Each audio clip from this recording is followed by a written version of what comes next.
Hello dear student, this is Vipin here. Once again welcome to everyone on our channel Learnopedia. जैसा कि आप सभी जानते हैं कि लर्नोपीडिया चैनल लगातार आप सभी के लिए बहुत सारे हार्डवर्क कर रहा है ताकि आप सभी आपके आने वाले अपकमिंग बोर्ड एग्जामिनेशंस में अच्छे मार्क्स सिक्योर कर सकें। ठीक, तो उसी हार्डवर्क के रिगार्डिंग ये एक नेक्स्ट वीडियो है जिसमें हम लोग क्लास 10th इकोनॉमिक्स का जो चैप्टर नंबर 2 है, sectors of the Indian economy, इसके जो भी इंपॉर्टेंट एमसीक्यू होंगे उसको इस वीडियो में कवर करेंगे। या आप कह सकते हैं कि इस पर्टिकुलर चैप्टर से जो भी इंपॉर्टेंट एमसीक्यूज बनने के चांसेस हैं उसको हम इस पर्टिकुलर वीडियो में कवर करेंगे। ठीक, सेकंड थिंग आपको बता दें कि ये वीडियो आप सभी के लिए एज अ चैप्टर रिवीजन भी बेनिफिशियल है। ठीक, तो इस वीडियो को लास्ट तक देखिएगा, आप सभी से रिक्वेस्ट है। और अगर आपको ये वीडियो पसंद आए तो प्लीज़ लाइक करिएगा, कमेंट करिएगा और ज़्यादा से ज़्यादा शेयर करिएगा ताकि क्लास 10th के सभी स्टूडेंट्स को हेल्प मिल सके। ठीक, तो चलिए इस वीडियो को स्टार्ट करते हैं। और क्लास 10th इकोनॉमिक्स का जो चैप्टर नंबर 2 है, सेक्टर्स ऑफ इंडियन इकोनॉमी, इनके इंपॉर्टेंट एमसीक्यूज को कवर करते हैं, या जो भी इंपॉर्टेंट या आप कह सकते हैं जो भी फैक्चुअल चीज़ें हैं उन सभी चीज़ों को कवर करते हैं। ठीक, तो देखिए पहला एमसीक्यू क्या कह रहा है, which one of the following sector is largest employer in India. ठीक है, कौन सा सेक्टर है जिसमें सबसे ज़्यादा peoples working as a working engaged हैं, एज अ वर्क इंगेज्ड हैं। तो हमारी कंट्री में सबसे ज़्यादा पॉपुलेशन जिस पर्टिकुलर सेक्टर में एज अ वर्किंग इंगेज है वो सेक्टर आपका है प्राइमरी सेक्टर। ठीक, अब चलता है सेकंड पे।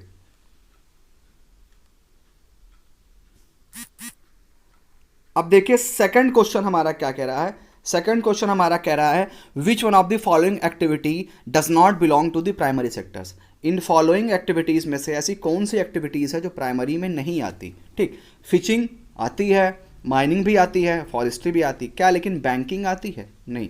बैंकिंग एक ऐसा सेक्टर होता है जो हमें केवल सर्विस प्रोवाइड करने का वर्क करता है और ये आपके टर्शरी में आता है। तो इस पर्टिकुलर क्वेश्चन का जो एग्जैक्टली आंसर होगा ये होगा कि बैंकिंग जो आपकी इस फॉलोइंग ऑप्शन में जो बैंकिंग दिया गया वो प्राइमरी सेक्टर से बिलोंग नहीं करता है। ठीक है, अब थर्ड देखते हैं।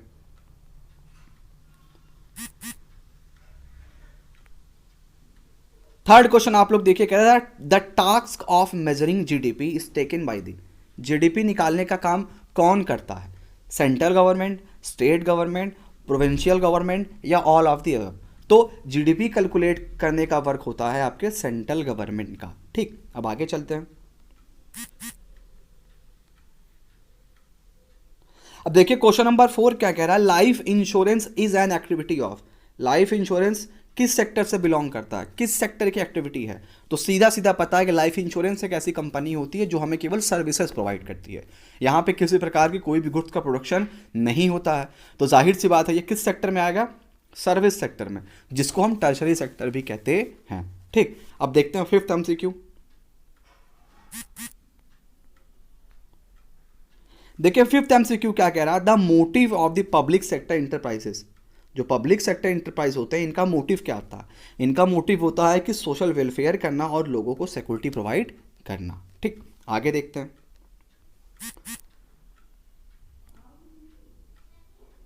क्वेश्चन नंबर 6 क्या कह रहा है, which sectors has emerge as the largest producing sector in India, select one from the following alternative. कह रहा है कि जैसा जैसा टाइम बीतता जा रहा है कौन सा वो सेक्टर है जो सबसे ज़्यादा इमर्ज हो रहा है प्रोड्यूसिंग के मामले में।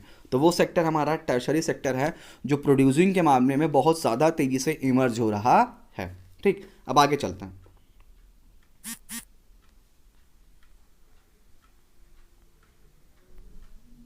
अब देखिए सेवंथ एमसीक्यू आपके नरेगा से रिलेटेड है। National Rural Employment Guarantee Act 2005 से has guarantee dash day of employment in a year in many districts of India.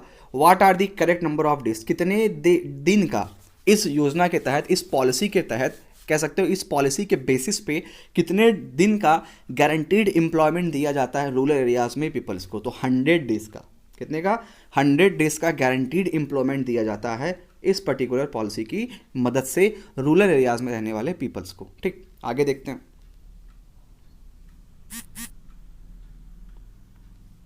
Question number 8 क्या कह रहा है कि which one of the following example does not fall under the unorganise sector. Working के basis पे, work के basis पे, role के बेसिस पे दो सेक्टर होते हैं, एक अनऑर्गेनाइज्ड एक ऑर्गेनाइज्ड, ठीक है। तो याद रखिएगा, जिनके पास कोई अपॉइंटमेंट लेटर नहीं होता है, जो वेजेस पे वर्क करते हैं, या आप कह सकते हो जिनके पास कोई भी एक्स्ट्रा अलाउंस वगैरह नहीं होता है, ठीक है, वो सारे आपके अनऑर्गेनाइज सेक्टर्स होते हैं, ठीक। तो इस फॉलोइंग इन्फॉर्मेशन में बताइए कि कौन सा ऐसा पर्टिकुलर ऑप्शन है जो अनऑर्गेनाइज सेक्टर के बारे में नहीं बताता, ठीक। तो देखिए, पहला, a farmer irrigating his field, ये भी आपका अनऑर्गेनाइज्ड हुआ। अ daily wages labourer working for a contractor, एक कॉन्ट्रैक्टर के लिए एक डेली वेजेस लेबर वर्क कर रहा है, ये भी ऑर्गेनाइज्ड हुआ। तीसरा, a doctor in a hospital treating a patient, doctor अपने हॉस्पिटल में पेशेंट को ट्रीट कर रहा है, तो ये आपका अनऑर्गेनाइज नहीं होगा, ये आपका होगा ऑर्गेनाइज, ठीक है। अब आगे चलते हैं और नेक्स्ट क्वेश्चन को देखते हैं। देखिए, नाइन्थ क्या कह रहा है, the money value of all goods and services produce with in a country during a particular year is called gross domestic product, मतलब कि जीडीपी। तीनों सेक्टर से साल भर में जो भी गुड्स और सर्विसेज प्रोड्यूस किए जाते हैं, उन गुड्स एंड सर्विसेज की, उन फाइनल गुड्स एंड सर्विसेज की जो मनी वैल्यू होती है, जो वैल्यू होती है, वही कहलाती है जीडीपी। और जीडीपी को कैलकुलेट करने का वर्क होता है सेंट्रल गवर्नमेंट का। जीडीपी क्या शो करती है? जीडीपी ये शो करती है कि एक्चुअली में आपके कंट्री की इकोनॉमिकल स्ट्रेंथ कितनी है, ठीक है, इकोनॉमिकल स्टेटस क्या है। ओके, अब आगे चलते हैं, देखते हैं। और अब देखिए, क्वेश्चन नंबर 10 क्या कह रहा है, primary sector is related to, primary sector किससे रिलेटेड होता है? एग्रीकल्चर से, डेयरी फॉरेस्ट्री से, फिशिंग माइनिंग से, या इनमें से सभी? तो ऑल ऑफ द एबव, ठीक है। आगे देखते हैं 11th 11 कह रहा manufacturing sector is associated with, manufacturing sector जाहिर सी बात है, सीधा सीधा सेकेंडरी सेक्टर की बात कर रहा है। सेकेंडरी सेक्टर एक ऐसा सेक्टर होता है जहाँ पे manufacturing type of activities perform की जाती है। यहाँ पे नेचुरल गुड्स को वैल्यूएबल गुड्स में कन्वर्ट कर दिया जाता है मैन्युफैक्चरिंग प्रोसेस की मदद से, ठीक। अब आगे चलते हैं। 12th आप देखिए, information and communication technology is associated with, information और टेक्नोलॉजी, कम्युनिकेशन टेक्नोलॉजी किस पर्टिकुलर सेक्टर से रिलेट है? तो ये आपके रिलेटेड है टर्शरी सेक्टर से। किससे रिलेटेड है? टर्शरी सेक्टर से, ठीक। अब आगे चलते हैं।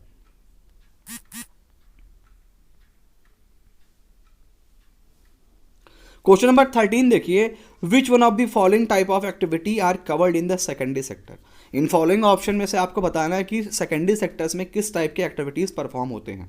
It generate services rather than goods, ये केवल सर्विस प्रोड्यूस करता है, गुड्स नहीं प्रोड्यूस करता, गलत। Second, natural products are change through manufacturing, natural products को मैन्युफैक्चरिंग प्रोसेस की मदद से वैल्यूएबल गुड्स में या फिनिश गुड्स में कन्वर्ट कर दिया जाता है, ये अभी आगे और देखते हैं। Goods are produce by exploiting natural resources, बिल्कुल नहीं।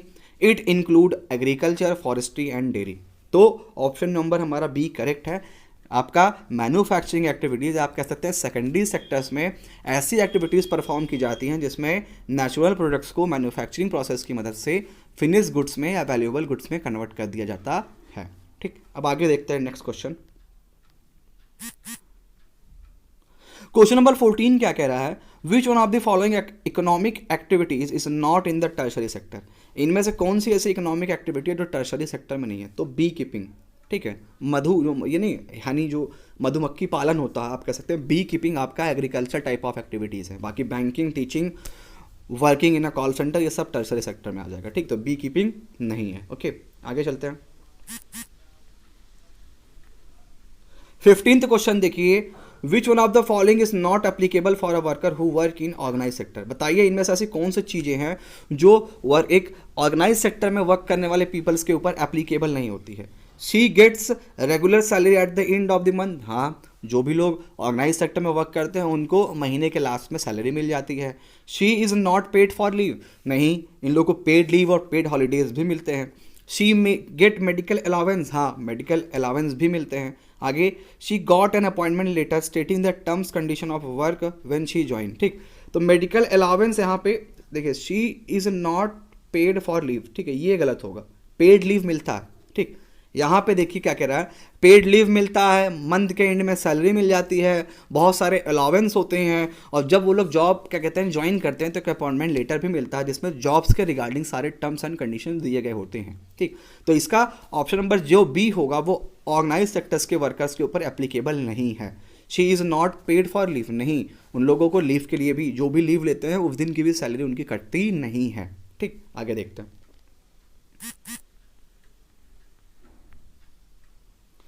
16 कह रहा है what is meant by GDP, तो ग्रॉस डोमेस्टिक प्रोडक्ट, ये सबको पता है, ग्रॉस डोमेस्टिक प्रोडक्ट कहते हैं जीडीपी को। ठीक, आगे चलते हैं। 17th क्वेश्चन देखिए क्या कह रहा है। 17th क्वेश्चन कह रहा है which one of the following activity is not the activity of primary sector, इनमें से ऐसा कौन सा एक्टिविटी है जो प्राइमरी सेक्टर का एक्टिविटी नहीं है।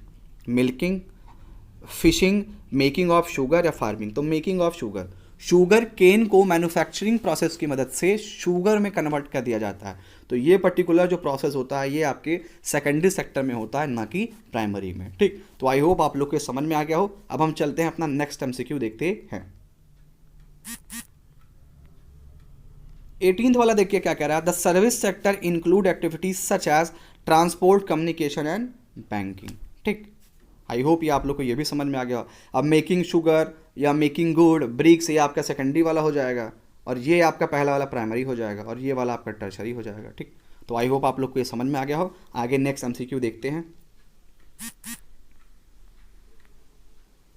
19th कह रहा है the economy is classified into public and private sector on the basis of, बताइए किस बेसिस पे हम क्या कहते हैं इकोनॉमी को आपके पब्लिक और प्राइवेट सेक्टर्स में क्लासिफाइड करते हैं, तो on the basis of ownership of enterprises. ठीक, अब आगे चलते हैं।